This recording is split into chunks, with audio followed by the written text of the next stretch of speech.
This content's been kind of blowing up on our page. I wanted to address it. The NFC West 49ers versus Seahawks. Okay. There was a clip that came out where I said top 3 seeds in the NFC. The Seahawks, the Eagles, and the Lions. Obviously, the 49ers are the favorite to win the NFC West. I know that. Dobbs also knows it. The sneezes are coming. I'm allergic to bullshit, so we Bro, first off, it was a take. And we all know every single year, things happen in the NFL that we were not expecting. And the Seahawks aren't even a bad team. They got better everywhere this offseason. So I don't think it's so crazy to say that they actually at least have a chance to win the NFC West. And here's my thing. The 49ers don't have a quarterback. I don't know why they think 1 year of that happening with Brock Purdy means that's what's going to happen the rest of the time there. There's no guarantee. He was the last pick in the draft for a reason. He was. So it's I'm not saying the 49ers won't win the division. They probably will. But there is a chance the Seahawks win the division. Well, no, absolutely. And I want to say, bro, the way we talked about it, it was very, I think... and also, hold on, just before you go, so many people who don't understand how seeding works in the NFL is insane. People were like, what about the Cowboys? What about the 49ers? Bro, if you win your division... And if you don't win your division, the highest seed you can be then is a 5. That's it. That's as high as you can be. All right, so my thing is, bro, you would think, though, by the way people are commenting on this post, that we hopped in there and said, the Niners are garbage. Yeah, the Seahawks are king. Fuck this. They're taking over, the West.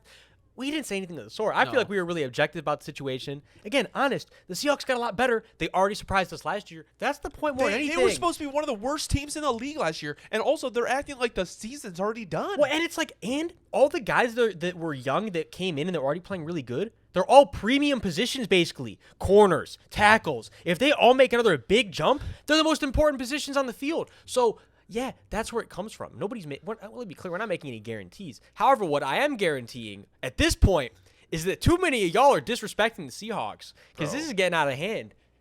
People thought they were going to be a 3-4 win team last year. They made the playoffs. I'll admit, I was in this boat. I was slandering the Seahawks train the whole direction of what they were doing. They surprised the shit out of me and a lot of people. And now that's why I got to defend them. Man, I guess the Seahawks got a lot of haters at the end of the day, I guess, more than anything. Okay, let me say this too. Andy Reid didn't win a Super Bowl until he got Patrick Mahomes. Probably one of the best play callers of the last 10 years. Shanahan, great play caller. One of the best in the league.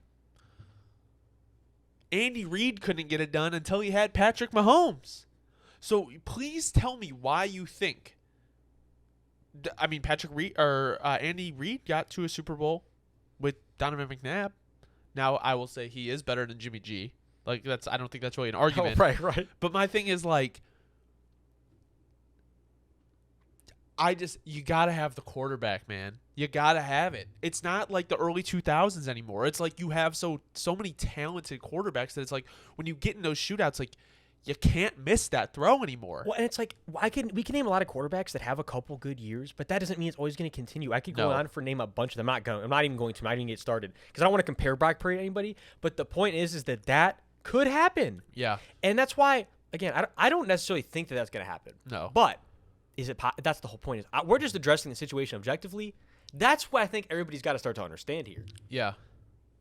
Yeah, I don't know. It's interesting to see. I don't really want to talk about it much more because there's really not much to talk about because the year hasn't began. It's July. Everything is an if. And people seem to think that the season is already over and they know exactly what's going to happen. If we sat up here and told you the 49ers are going to win and then they don't win, we look stupid. So why would we not give you other opportunities? And when you really look at it, because think about it. Truly, if the Seahawks win the NFC West, the Lions would win the North, the Seahawks would win the West, the Eagles or Cowboys would win the East.